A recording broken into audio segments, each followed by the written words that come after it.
Welcome back to another episode of the Creative Finance Playbook podcast. We're your host, Jen. I'm Joe. And today we are talking something that could possibly scare some investors off and it worries some homeowners as well. But if we don't talk about it, then we're never going to be able to help people. And that's all about pre-foreclosure. It doesn't have to be scary. In this episode, we're going to break down what pre-foreclosure really is, why it intimidates so many people, and how you can turn it into a win-win opportunity for you and the seller. So stick around as we walk you through the exact strategy and a step-by-step process to confidently tackle pre-foreclosures and crush your goals. Let's turn your fear into actions and solutions.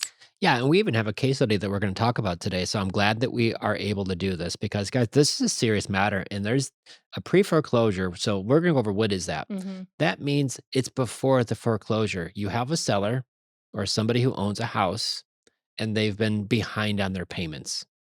They haven't been making payments. They're starting to get a month behind, 2 months behind, 3 months behind, 4 months behind. And that number just keeps on growing. To the bank says, listen, if you don't start giving us some money, we're going to take the house back. A foreclosure means they are taking the house back. Okay. The bank is because you're not making your payments on time. So pre foreclosure means they're about to. Mhm. Okay. They're giving you some warning that there's going to be a court date and all of these things are going. It's very scary. I've talked to a lot of sellers going through this, and there's a few different emotions that are going on. Sometimes they're almost in disbelief, right? Like this isn't going to really happen. Sometimes they have some situation going on that's just distracting them from really focusing on this, and they're almost one of those things like maybe if I just sweep it underneath the rug, it's going to go Mhm. away. And it's a really stressful time because you have to imagine if you're about to lose your house, right? That's a major problem. So when I'm looking at foreclosures, I have to remember these sellers are usually highly motivated. They're going through a situation that could be a death in the family, right? You lose a spouse who is, and you're behind now, right? Right. It could The breadwinner passes away. it could Maybe. be a divorce. It could be an illness, and Mhm. you just missed work for a long time, and all of those things are very common. Some many different reasons, right? But what happens with these situations are the first step. You gotta handle them very gently with kid gloves, they say, but you gotta be compassionate about what their situation is and what these folks are going through. Because if you're into creative finance deals where we're buying properties without using banks, without using credit, and you actually want to help people, pre foreclosures is a great way. Mhm. And you're actually able to really, truly help these people out of a sticky, bad jam. Yeah, and I want to really have you break down the difference between you kind of touched on it, pre-foreclosure and foreclosure. At what point can an investor really not help? After it's gone to the auction, it's too late. Okay. So you could stop the auction from going on and you could do certain things, but you wanna get to them as soon as possible, okay? And the sooner you could get to the sellers in this situation, the better.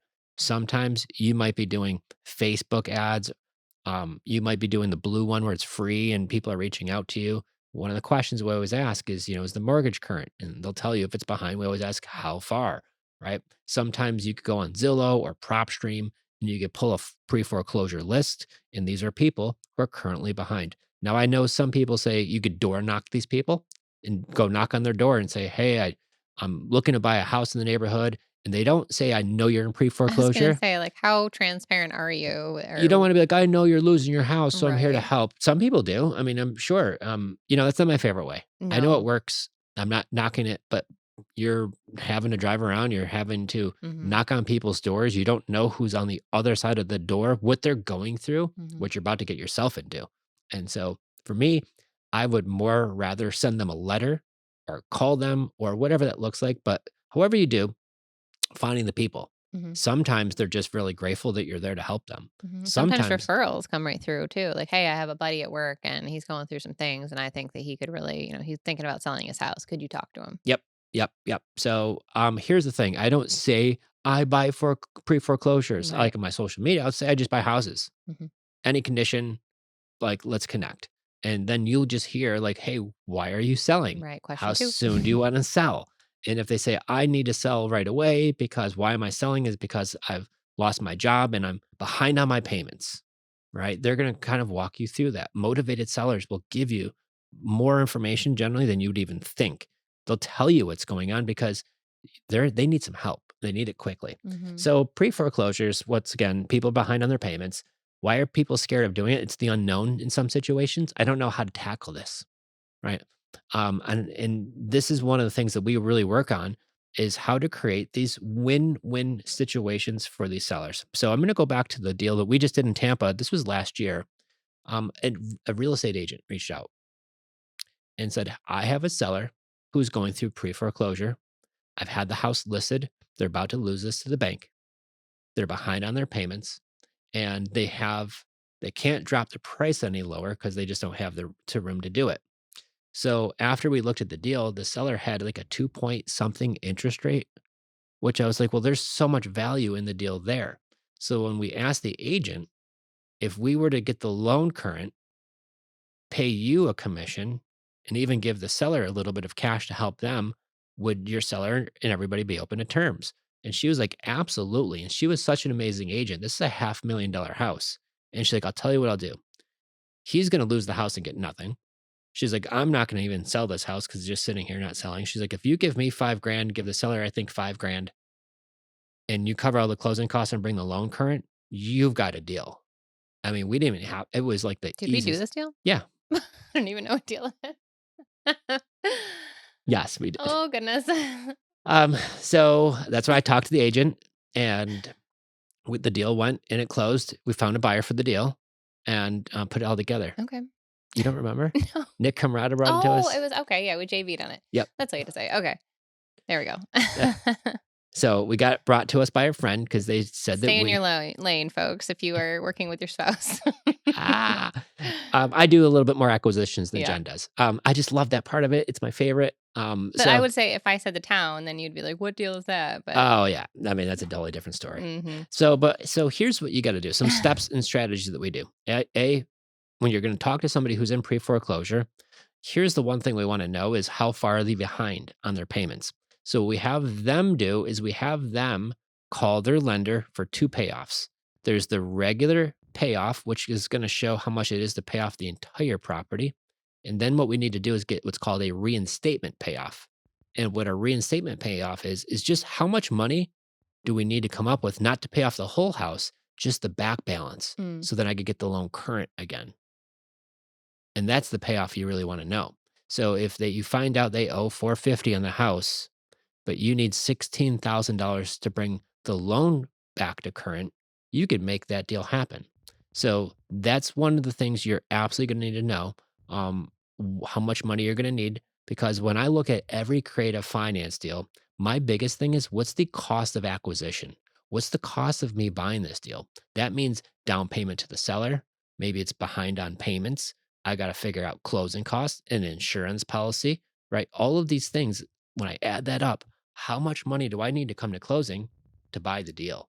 And so knowing what that reinstatement payoff is crucial. So I always have the seller, the lender will give it to you, and it's going to be a reinstatement payoff. Get that copy of that reinstatement payoff and now start plugging in your numbers.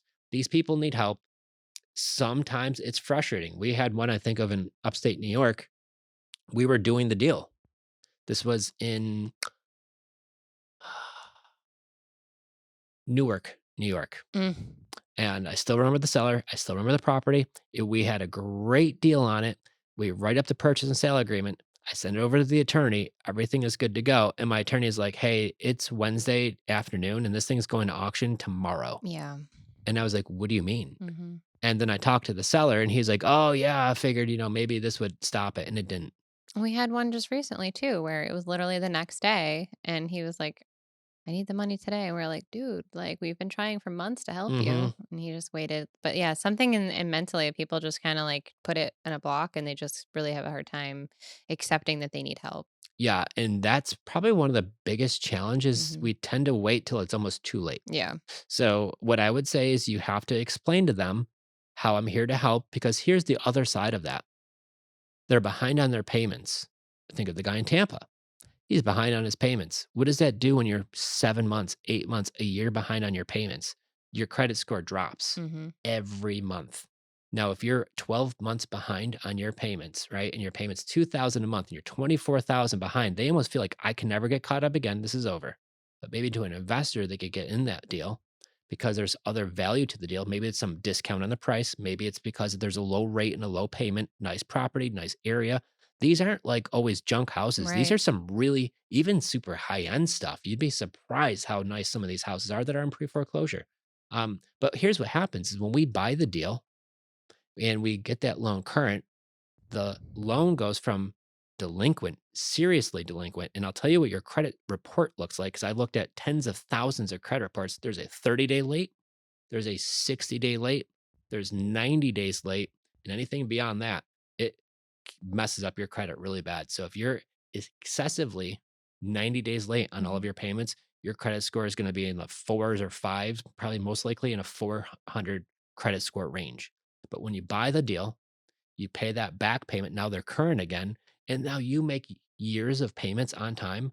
What does that do to their credit? Makes it go way back up. Mhm. So not only am I helping them by buying the house, not letting it go to foreclosure where it's on their credit for years, I'm getting the loan current. The bank's much happier because the banks aren't in the Typically. business to take houses. They don't want to own real Yeah. estate. They want to lend money and have it paid back on time so then they can make money. That's what they truly want. Mhm. They're not in the real estate business other than owning the real estate that are banks on top of. So, with that being the case, I'm helping out the bank get current on the loan. I'm helping out a seller in a bad situation, right? I'm even getting their credit repair for them. Hopefully, it's a good investment for us too. And that's why we're buying the deal as well. So, don't be scared of these deals. Understand they're in a situation. Sometimes you're going to be frustrated that I talked to them the first time and they didn't say yes right away. Follow up. They certainly need help. If you door knock, go ahead, do it. I don't. But there's resources out there to find these folks. PropStream is good. Like I said, there's some even on Zillow. I would imagine places like Zillow, PropStream, they're probably getting a lot of letters. They're Mhm. probably getting a lot of calls. I know that's why some people do go knock on their doors. However you do it, guys, that's what it is. So we like doing Facebook because I could get leads for free.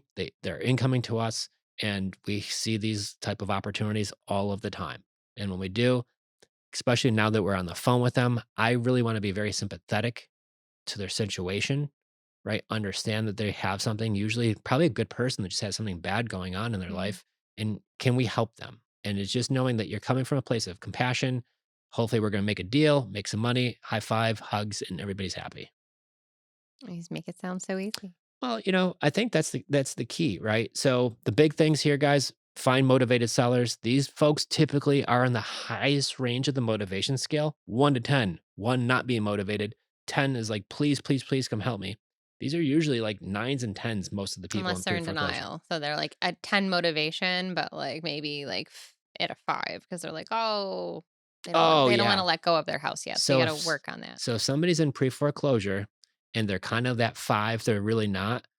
Keep a close eye on that. Mhm. One letter, one phone call, one email could change that person's motivation from a 5 to a 10 like Just that, like that. like that. So follow up is the key. Even if you don't make the deal the first time, there's many times where I have to talk to a seller for days, sometimes weeks, sometimes months in order to get the deal. But if the deal makes sense, I always constantly follow up on it and see if we can help.